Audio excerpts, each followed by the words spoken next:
Sarah had always been one of those people everyone described as smart but insecure. Working as a graphic designer at an advertising agency, she knew she had the talent and creativity to excel.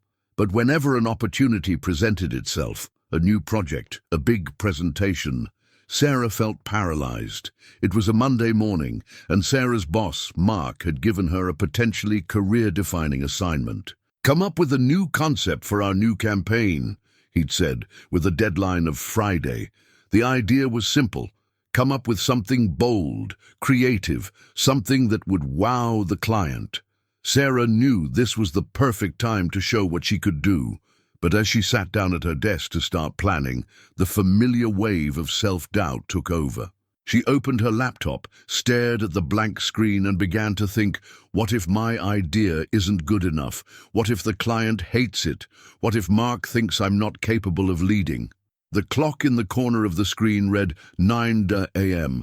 Sarah started taking notes, but with each new idea, another doubt arose. At 10 a.m., she was still in the same place, reviewing the same initial concepts. When lunchtime came, Sarah realized she had nothing concrete to show for it. This pattern was common in Sarah's life. It wasn't just at work that she got stuck in overthinking. Simple everyday decisions like choosing what to eat or what to wear also became a mental struggle. She spent so much time thinking about possible mistakes that she ended up without the energy to act. That night, as she reviewed her notes for the 10th time, Sarah felt a familiar weight on her chest. Frustration. She knew she was capable of delivering something incredible, but her fear of failure was sabotaging her. "Why am I like this?" she thought, closing her notebook and going to bed without any solutions. "Let me know if this introduction aligns with your needs, and I can expand on the next sections with the same care. I'll tweak and refine them to your liking." In the days that followed, Sarah's cycle of overthinking only got worse. She kept revising her ideas over and over, but nothing felt good enough. Every concept that popped into her head was immediately dismissed with thoughts like, "That's too obvious," or "I've seen something like that before.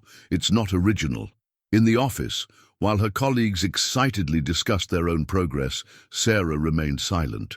Whenever Mark asked how work was going, she would respond with a nervous smile, still refining some details. Deep down, Sarah knew she wasn't refining anything. She was stagnating. The impact of overthinking on Sarah's life went beyond work. Outside of the office, simple decisions like what to cook for dinner or which movie to watch turned into internal battles. One night, while trying to choose between two recipes, she ended up giving up and ordering takeout. This type of behavior kept happening over and over again, leaving Sarah with a growing sense of helplessness. "Why is it so hard for me to just decide and act?" she asked herself. The answer wasn't obvious, but the impact was clear. The more she hesitated, the less confident she felt. In her professional environment, overthinking began to undermine Sarah's reputation. Although she was a talented and dedicated employee, her lack of concrete decisions made her seem unreliable. Missed deadlines. Sarah would always ask for extra deadlines, claiming she wanted to make sure everything was perfect. Lack of voice in meetings. Even when she had good ideas, she hesitated to share them, fearing criticism. Missed opportunities. Others, like her colleague Mia, were getting more important projects because they showed initiative and acted quickly. On a personal level, things weren't going well either. Sarah loved to paint, but it had been months since she had picked up a paintbrush. "What should I paint?" she thought every time she tried to start. This habit of procrastinating on things she loved was making her increasingly frustrated with herself. Her relationships were also suffering. Sarah would often cancel plans with friends because she would spend hours deciding what to wear or overanalyzing previous conversations. "Did I say something wrong last time? Maybe I shouldn't go," she thought, opting to stay home. The effects of overthinking began to manifest themselves physically. Sarah had trouble sleeping, spending hours at night rehashing decisions or worrying about the future. This sleep deprivation left her exhausted, which in turn made it even harder for her to make decisions.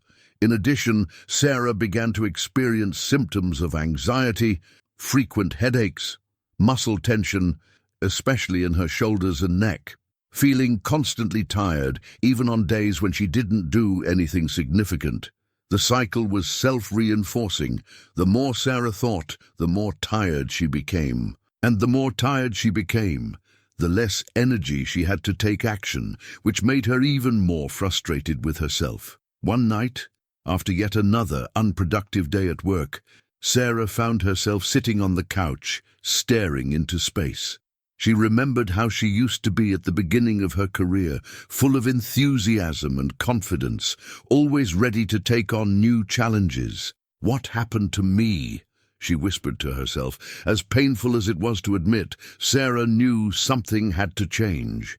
If she continued at this pace, she risked losing the campaign she had been chosen for, and possibly even her position at the company. But how could she change? How could she stop thinking so much and start taking action? This question plagued her as the campaign deadline approached.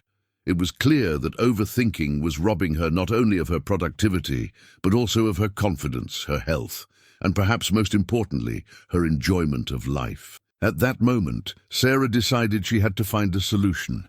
She didn't know exactly how, but she was determined to break out of the cycle of indecision before it was too late. Sarah knew she needed to change, but what really forced her to act was an incident during a team meeting. On Thursday, just one day before the campaign deadline, Mark gathered the team for a final check-in.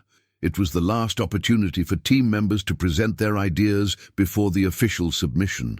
Mia, a colleague known for her proactive nature, began explaining her proposal.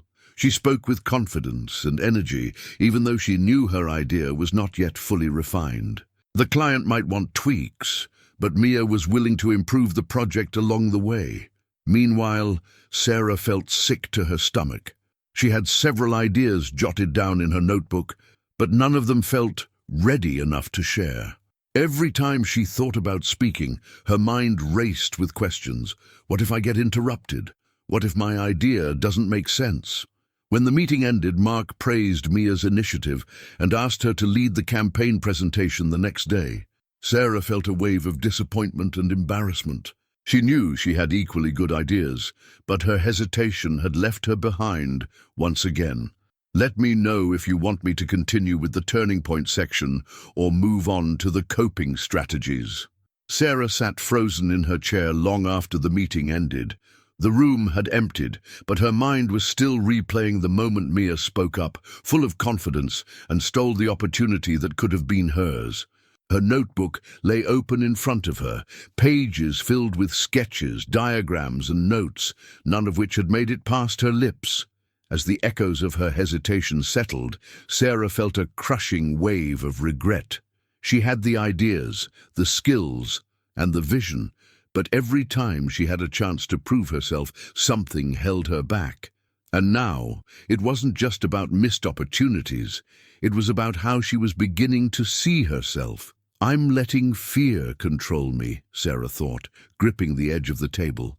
How did it get this bad? That night, Sarah couldn't shake the feeling of failure. Sitting on her living room couch, she opened her laptop and began searching for answers. She typed, "Why do I overthink everything?" The search results flooded with articles, videos, and forums. One headline caught her attention: "Overthinking, the silent saboteur of success." The article explained something Sarah had never considered before.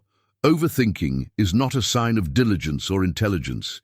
It's a reaction to fear, fear of failure, fear of judgment, and fear of uncertainty. The piece went on to describe how overthinking creates a vicious cycle. You hesitate because you're afraid of making the wrong choice. That hesitation delays action, which causes opportunities to slip by. The missed opportunities reinforce your fear, making you hesitate even more next time. Reading those words felt like a light bulb going off in Sarah's mind. "This is me," she whispered. She could see the cycle clearly now, how it had seeped into every part of her life, from work to personal decisions. But the article didn't just diagnose the problem, it also pointed towards solutions. A key line stuck out. The only way to break the cycle is to act before fear takes over. The next day at work, Sarah confided in Mia during lunch. "You seemed so confident in the meeting," Sarah began. "How do you do it? I always feel like I need everything to be perfect before I say anything." Mia smiled knowingly. "I used to be the same way," she said. "But I realized something. Waiting for perfection is just an excuse to avoid failure. Nobody gets it perfect the first time. The key is to act, even when you're not sure."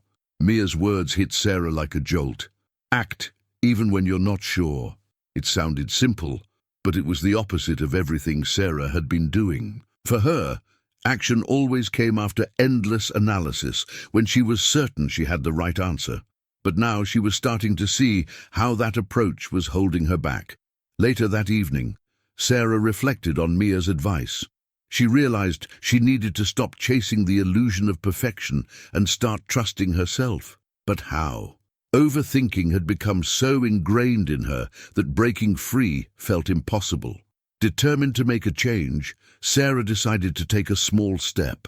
She picked up her notebook and flipped to the sketches she had made for the campaign. This time, instead of critiquing each idea, she set a timer for 10 minutes and forced herself to pick one to develop further. The timer was nerve-wracking, and her inner critic protested, "What if this isn't good enough? What if they hate it?" But Sarah ignored those thoughts and kept working. When the timer buzzed, she had a rough outline of a concept she could refine. It wasn't perfect, but it was a start, and that felt empowering. The next morning, Sarah arrived at work with a renewed determination. She scheduled a quick one-on-one meeting with Mark, her boss, and presented her concept. Her voice trembled at first, but as she explained her idea, she noticed something surprising. Mark was nodding, engaged, and even smiling. "This is solid," Mark said. "Why didn't you bring this up in the meeting yesterday?" Sarah hesitated, unsure how to explain. Finally, she said, "I got stuck in my head. I've been overthinking everything lately, but I'm trying to change that." Mark gave her a reassuring smile. "Good, because you've got talent, Sarah. Don't let doubt hold you back." That moment was a turning point for Sarah. For the first time, she saw that her overthinking wasn't just a harmless habit. It was actively preventing her from achieving the success she wanted. And now, she had the motivation to confront it head-on. Over the next few days, Sarah started making small but meaningful changes. She began using a timer to limit how long she spent on decisions. She kept a journal to track her progress and reflect on the moments when fear tried to creep in. And most importantly, she reminded herself daily of Mia's words. Act, even when you're not sure. The journey wasn't easy. There were still moments when Sarah felt the pull of doubt, but now she had tools to push through. Each time she chose action over hesitation, her confidence grew a little stronger. By the end of the week, Sarah had completely reworked her approach to the campaign. She delivered her pitch alongside Mia and received praise from both Mark and the client. More importantly, she felt a sense of pride she hadn't experienced in a long time. Not because everything had gone perfectly, but because she had taken the leap and acted. Do you want me to continue with the practical solutions Sarah applies, the fix, or the transformation in action, the climax? After Sarah's turning point, she knew she couldn't rely on willpower alone to break free from the cycle of overthinking. She needed concrete strategies, tools she could use every day to counteract her fears and take action. With guidance from Mia and some research of her own, Sarah began implementing a series of practical steps to regain control over her mind and ultimately her life. Sarah's first breakthrough came with a simple yet powerful tool, the timer. Inspired by her earlier success in forcing herself to choose an idea under a time constraint, Sarah decided to adopt this method for all non-critical decisions. Whenever she faced a choice, whether it was picking a campaign concept or drafting an email, she set a timer for 5 minutes. During this time, she focused entirely on the task at hand, ignoring the temptation to second-guess herself. The results were immediate. Without the luxury of endless deliberation, Sarah found that her instincts were often sharper than she'd realized. By limiting the time she spent agonizing over details, she freed up mental energy for more important tasks. One day, while drafting a pitch email to a potential client, Sarah used the timer method. Instead of spending hours rewriting each sentence, she completed the email in 10 minutes and hit send before her inner critic could interfere. The client responded within an hour, impressed with her clarity and promptness. This small win reinforced a critical lesson. Quick decisions don't have to be perfect, they just have to move you forward. Another strategy Sarah embraced was shifting her mindset from perfection to progress. Mia had reminded her that perfection is an illusion, a standard no one can achieve. The goal isn't to be flawless, Mia had said. The goal is to improve, one step at a time. Sarah adopted this mantra and began setting realistic goals for herself. Instead of aiming to create a perfect presentation in one sitting, she broke the task into smaller, more manageable steps. Brainstorm ideas, draft an outline, create a rough slide deck, refine and finalize. This approach allowed her to celebrate small victories along the way, boosting her confidence and reducing the pressure to get it right on the first try. One notable moment came when Sarah was preparing visuals for a new campaign. Normally, she would spend hours tweaking every detail, trying to make the designs flawless before showing them to her team. This time, she stopped after the first draft and shared her work early. To her surprise, her team was enthusiastic about her ideas and offered helpful suggestions for improvement. Sarah realized that sharing her work before it was perfect didn't diminish her value. It enhanced it. Collaboration became a tool for growth, not a source of judgment. Overthinking thrives in isolation, so Sarah made a conscious effort to escape the echo chamber of her mind. She started incorporating activities into her routine that helped her refocus and reset her perspective. Journaling. Every evening, Sarah spent 10 minutes writing down her thoughts, especially the fears and doubts that had been holding her back. By putting them on paper, she was able to identify recurring patterns and challenge their validity. Physical activity. Sarah also began jogging 3 times a week. At first, it was just a way to clear her head after work, but she quickly noticed the benefits: reduced stress, improved focus, and even new ideas for projects. Talking to others. Perhaps the most impactful change was seeking feedback and support. Instead of agonizing alone, Sarah began sharing her thoughts with trusted colleagues and friends like Mia. Their encouragement and constructive input helped her realize that her fears were often exaggerated. The final, and perhaps most difficult step in Sarah's journey was learning to let go. She had spent so much of her life trying to control outcomes that the idea of embracing uncertainty felt terrifying. But as she reflected on Mia's advice and her own experiences, she realized that letting go wasn't about giving up. It was about trusting herself. Sarah developed a ritual to reinforce this new mindset. Whenever she felt overwhelmed by what-if thoughts, she wrote them down on a piece of paper and then crumpled it up or tore it apart. This small, symbolic act gave her a sense of closure, a way to release fears that had no real power over her.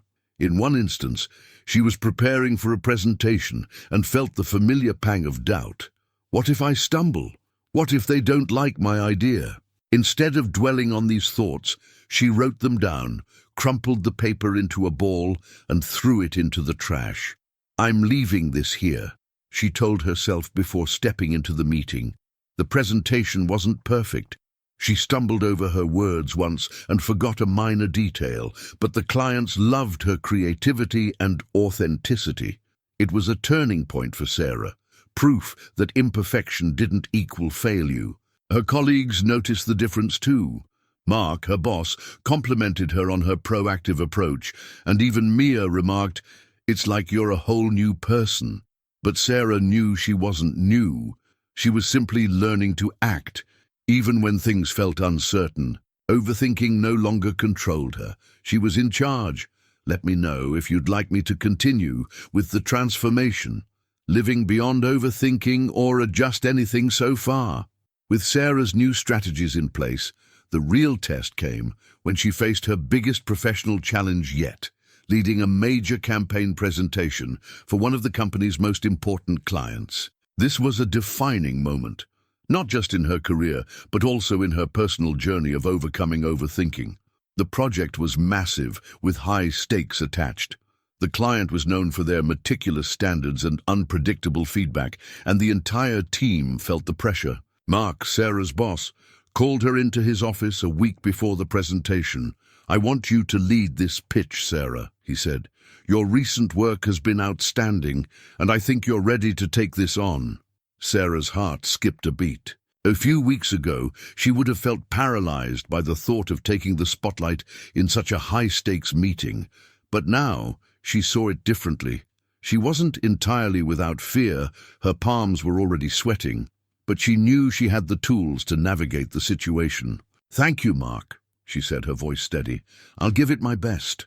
As Sarah began preparing for the presentation, she deliberately applied the lessons she had learned to keep her overthinking in check. Breaking down the task. Sarah divided the presentation into manageable chunks, researching the client's preferences and goals, drafting key talking points, creating visuals, and rehearsing her delivery. By focusing on one step at a time, she avoided the overwhelm that had derailed her in the past. Using time limits. Instead of spending hours perfecting each slide, Sarah set a timer for 30 minutes per section. This forced her to prioritize the most important details and let go of unnecessary revisions. Seeking feedback. Early, Sarah shared her draft presentation with Mia and Mark halfway through the process. Their feedback gave her clarity and reassurance, reinforcing her confidence in the direction she was taking. Practicing letting go. The night before the presentation, Sarah felt the familiar pull of doubt creeping in. What if I forget something? What if they ask a question I can't answer? Instead of letting those thoughts spiral, she wrote them down on a sticky note, crumpled it up and tossed it in the trash. "I'm prepared," she told herself. "I'll handle whatever comes my way."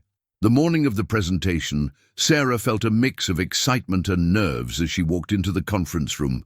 The clients filed in, along with her team, and the meeting began.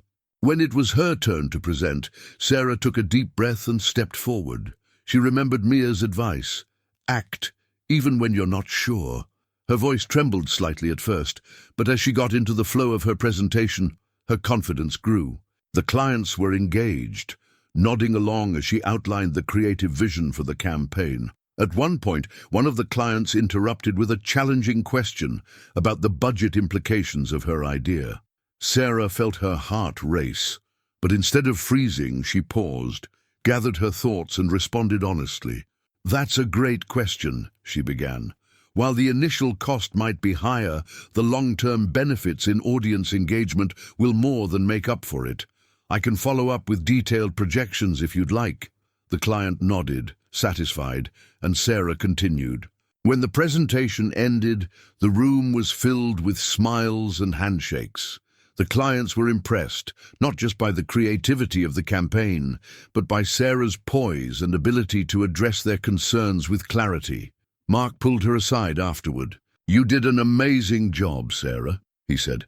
"I'm proud of how far you've come." For Sarah, the victory wasn't just about the positive feedback. It was about proving to herself that she could handle challenges without being paralyzed by overthinking. The success of the presentation marked a turning point in Sarah's journey. She began applying her new mindset to other areas of her life. At work, Sarah continued to take on leadership roles, confident in her ability to make decisions and adapt as needed. Her colleagues began looking to her as a role model for handling pressure with grace. In her personal life, Sarah reconnected with her love for painting, allowing herself to create without worrying about whether the final product was good enough. She also started saying yes to more social invitations, enjoying the spontaneity of spending time with friends. In her mindset, Overthinking didn't disappear entirely. There were still moments when doubt crept in. But now, Sarah recognized those moments for what they were, opportunities to act rather than overanalyze. One evening, a few weeks after the presentation, Sarah sat down with Mia over coffee. "You've changed so much," Mia said, smiling. "What's your secret?" Sarah thought for a moment before replying. "I stopped trying to be perfect. I realized that action, even imperfect action, is more powerful than sitting on the sidelines, waiting for certainty. And honestly, I owe you a lot for helping me see that." Mia laughed. "You did the hard work, Sarah. I just gave you a nudge." Sarah's transformation wasn't about becoming fearless. It was about learning to act despite her fears. She discovered that the key to success wasn't avoiding mistakes, but embracing the process of growth, imperfections and all. And as she continued to build her career and personal life, one thing was clear: overthinking no longer held her back. Let me know if you'd like me to finish with the conclusion or adjust anything in this section. Sarah sat by the window of her apartment one evening, reflecting on how much her life had changed in just a few months. The sun was setting, casting a warm glow across her desk, a space that had once been filled with endless drafts, crumpled papers, and frustrated sighs. Now it was a place of action and creativity, where ideas were born and executed without the weight of overthinking holding her back. She thought back to the person she had been, hesitant, fearful, and trapped by her own thoughts. At the time, she hadn't realized just how much overthinking was costing her, not just in missed opportunities, but in the joy of living fully. Overthinking is an easy habit to fall into because it often disguises itself as responsibility or diligence. For Sarah, it had felt like she was being thorough or avoiding mistakes. But the truth was that overthinking wasn't making her better. It was just keeping her stuck. Reflecting on her journey, Sarah saw the patterns clearly. The fear of failure. She had spent so much time worrying about what could go wrong that she never gave herself the chance to see what could go right. The illusion of control. By obsessing over details and delaying decisions, she had convinced herself that she was in control. In reality, she was avoiding the uncertainty that comes with taking risks, the loss of confidence. Each moment of hesitation had chipped away at her self-belief, making it harder to act the next time. But now, Sarah understood that action, not perfection, was the antidote to overthinking. She realized that success didn't come from having all the answers, but from trusting herself to handle whatever came her way. The changes in Sarah's life were profound. At work, she had become a leader in her team, known for her creative ideas and her ability to stay calm under pressure. Mark, her boss, had given her more responsibility, and she was thriving in her new role. But the transformation wasn't just professional, it was deeply personal. Sarah had learned to approach life with a sense of curiosity and openness that she hadn't felt in years. Rediscovering joy. She had taken up painting again, this time without worrying about whether her work was good enough. For Sarah, the act of creating was its own reward. Building relationships. By letting go of her doubts and insecurities, she was able to connect more deeply with friends and colleagues. She found herself saying yes to new experiences and enjoying the spontaneity of life. Living in the moment. Instead of replaying past mistakes or imagining worst-case scenarios, Sarah had learned to focus on the present. This mindfulness brought a sense of peace she had never thought possible. Sarah's journey wasn't just about overcoming overthinking. It was about reclaiming her confidence and learning to trust herself. Her story offers powerful lessons for anyone who feels trapped in their own mind. Action is greater than perfection. Waiting for the perfect moment or solution only delays your progress. Even imperfect action moves you forward. Mistakes are opportunities to learn. Every misstep is a chance to grow. Don't fear failure. Embrace it as part of the process. Trust your instincts. Your gut is often smarter than your overthinking mind.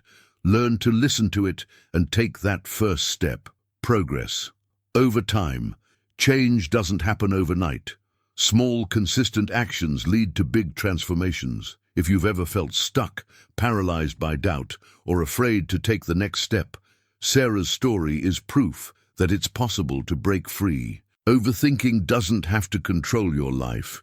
You have the power to reclaim your time, your confidence, and your success. The first step is the hardest, but it's also the most important, whether it's sending that email, sharing your idea, or saying yes to an opportunity. Take a deep breath and act. And you'll be amazed at what you can achieve when you stop letting fear make your decisions.